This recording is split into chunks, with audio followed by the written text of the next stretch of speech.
ಇವತ್ತು ನಾನು ಲಂಚ್ ಬಾಕ್ಸ್ಗೆ ರವೆ ರೊಟ್ಟಿಗೆ ರವೆ ನೆನೆಸ್ಕೊಂಡಿದ್ದೀನಿ, ಮತ್ತು ಅಲಸಂದೆ ಕಾಳು ಗೊಜ್ಜು ಮಾಡ್ತಾಯಿದ್ದೀನಿ ರವೆ ರೊಟ್ಟಿ ಜೊತೆ, ಮತ್ತು ಬಾಳೆಕಾಯಿ ಫ್ರೈ ಮಾಡ್ತಾಯಿದ್ದೀನಿ. ಅಲಸಂದೆ ಕಾಳು ಗೊಜ್ಜು ಮಾಡ್ಕೊಳ್ಳೋದಕ್ಕೆ ನೀವು ಸಾರು ಥರನೂ ಮಾಡ್ಕೋಬೋದು, ಗೊಜ್ಜು ಥರನೂ ಮಾಡ್ಕೋಬೋದು. ಸ್ವಲ್ಪ ತೆಂಗಿನಕಾಯಿ, ಟೊಮೆಟೊ, ಈರುಳ್ಳಿ, ಬೆಳ್ಳುಳ್ಳಿ, ಶುಂಠಿ ಮತ್ತು ಸ್ವಲ್ಪ ಕೊತ್ತಂಬರಿ ಸೊಪ್ಪು. ಇದಕ್ಕೆ ಖಾರದ ಪುಡಿ, ಧನಿಯಾ ಪುಡಿ ಹಾಕೋಬೇಕು, ಚಕ್ಕೆ ಲವಂಗ ಒಂದು ಸ್ವಲ್ಪ ಹಾಕೋಬೇಕು. ಇಷ್ಟು ಸೇರಿಸಿ ರುಬ್ಕೋಬೇಕು. ನಾನು ಇದನ್ನೆಲ್ಲ ರೆಡಿ ಮಾಡ್ಕೊಳ್ತೀನಿ. ನೋಡಿ, ನಾನೆಲ್ಲ ರೆಡಿ ಮಾಡ್ಕೊಂಡಿದ್ದೀನಿ. ಮಿಕ್ಸಿಗೆ ಹಾಕೋಕ್ಕೆ 2 ಸ್ಪೂನ್ನಷ್ಟು ಖಾರದ ಪುಡಿ ಹಾಕೊಂಡಿದ್ದೀನಿ, ಧನಿಯಾ ಪುಡಿ 2 ಸ್ಪೂನ್ನಷ್ಟು ಹಾಕೊತಿದ್ದೀನಿ, ಒಂದು 2-3 ಪೀಸಷ್ಟು ಚಕ್ಕೆ ಹಾಕೊಂಡಿದ್ದೀನಿ, ಒಂದು 4-5 ಲವಂಗ, ಚಿಕ್ಕದೊಂದು ಪೀಸು ಬೇ ಲೀಫ್ ಹಾಕೊಂಡಿದ್ದೀನಿ, ಸ್ವಲ್ಪ ಮೆಣಸು, ಸ್ವಲ್ಪ ಜೀರಿಗೆ, ಸ್ವಲ್ಪ ಸೋಂಪು. ಇದೆಲ್ಲ ಯಾಕೆ ಸೇರಿಸ್ತಿದ್ದೀನಿ ಅಂದರೆ ಈ ಅಲಸಂದೆ ಕಾಳು ತುಂಬ ಗ್ಯಾಸ್, ಅದು ಆ ಗ್ಯಾಸ್ಟ್ರಿಕ್ ಆಗಬಾರ್ದು ಅಂತ ಹೇಳಿ ಇದನ್ನೆಲ್ಲ ಸೇರಿಸ್ತಿದ್ದೀನಿ ನಾನು. ಇವಾಗ ಇಲ್ಲಿ ರೆಡಿ ಮಾಡ್ಕೊಂಡಿರೋ ಮಸಾಲೆನೆಲ್ಲ ಇದ್ರೊಳಗಡೆ ಹಾಕ್ಕೊಂಡು ಎಲ್ಲ ಗಟ್ಟಿಯಾಗಿ ರುಬ್ಕೋಬೇಕು ಅಷ್ಟೆ.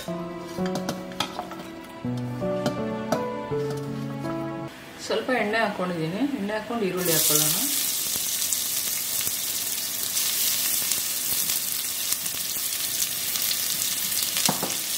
ವಿಶಾಲ್, 8 ಗಂಟೆಗೆ ಎದ್ದೇಳ್ತೀಯಪ್ಪ?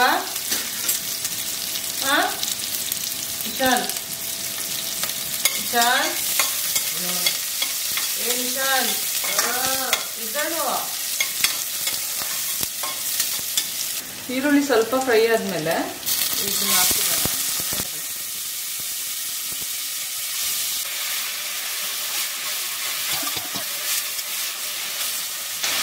ನಾವು ರುಬ್ಕೊಂಡಿರೋ ಮಸಾಲೆನ ಹಾಕೋಬೇಕು.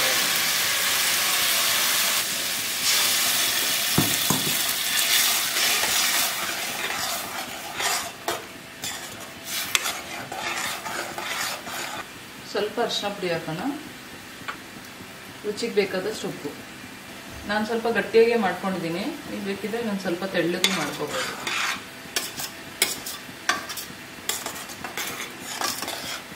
ಇದನ್ನ ಒಂದು 2 ವಿಜಿಲ್ ಬರ್ಸ್ಕೊಂಡ್ರೆ ಆಯ್ತು.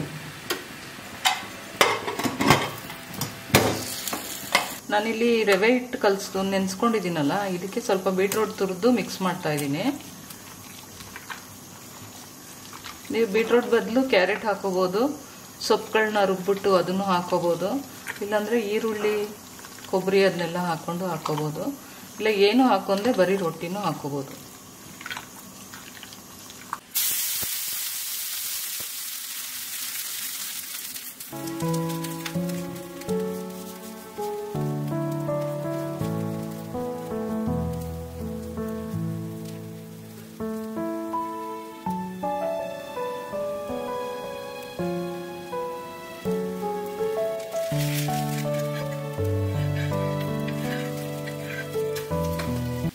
ಬಾಳೆಕಾಯಿ ಫ್ರೈ ಮಾಡ್ಕೊಳ್ಳೋಕೆ ಸ್ವಲ್ಪ ಎಣ್ಣೆ ಹಾಕೊಂಡಿದ್ದೀನಿ. ಇವಾಗ ಕಟ್ ಮಾಡ್ಕೊಂಡು ಇಟ್ಕೊಂಡಿರೋ ಬಾಳೆಕಾಯಿ ಹಾಕೊಂಡ್ಬಿಡೋಣ. ನಾನಿಲ್ಲಿ ರೌಂಡ್ ಶೇಪಲ್ಲಿ ಕಟ್ ಮಾಡ್ಕೊಂಡಿದ್ದೀನಿ, ನೀವು ಯಾವ ಶೇಪಲ್ಲಾದರೂ ಮಾಡ್ಕೋಬೇಕು. ಇದನ್ನ ಹಿಂಗೆ ಫ್ರೈ ಮಾಡ್ಕೋಬೇಕು. ಲಾಸ್ಟಿಗೆ ಉಪ್ಪು ಖಾರ ಸೇರಿಸ್ಕೋಬೇಕು. ಸಣ್ಣ ಉರಿಲಿ ನೀರು ಹಾಕ್ದೇನೆ ಇದನ್ನ ಫ್ರೈ ಮಾಡ್ಕೋಬೇಕು. ಹಂಗೂ ನೀರು ಬೇಕು ಅಂದರೆ ಸ್ವಲ್ಪ ನೀರನ್ನ ಚಿಮ್ಕಿಸ್ಕೋಬೋದು ಅಷ್ಟೆ. ನೋಡಿ, ಬೀಟ್ರೋಟ್ ರವೆ ರೊಟ್ಟಿ ರೆಡಿ ಆಯಿತು. ನೋಡಿ, ಇದು ಬಾಳೆಕಾಯ್ದು ಒಂದು 5 ನಿಮಿಷಕ್ಕೆ ಫ್ರೈ ಆಗೋಯ್ತು. ಬೇಗ ಫ್ರೈ ಆಗಿಬಿಡುತ್ತೆ ಬಾಳೆಕಾಯಿ. ಸ್ವಲ್ಪ ಉಪ್ಪು ಹಾಕೋಬೇಕು.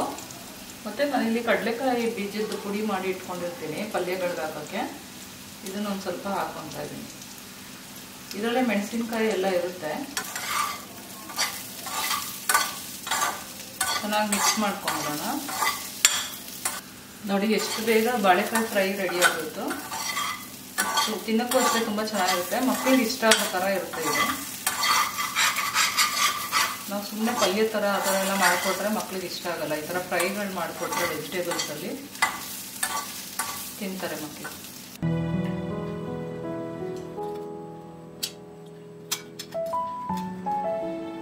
ಮೂರು ಹಾಕ್ಲಾ 4 ಹಾಕ್ಲಾ? 2. ತಿನ್ನೋಕೆ ಕಷ್ಟ ನಿಮಗೆ.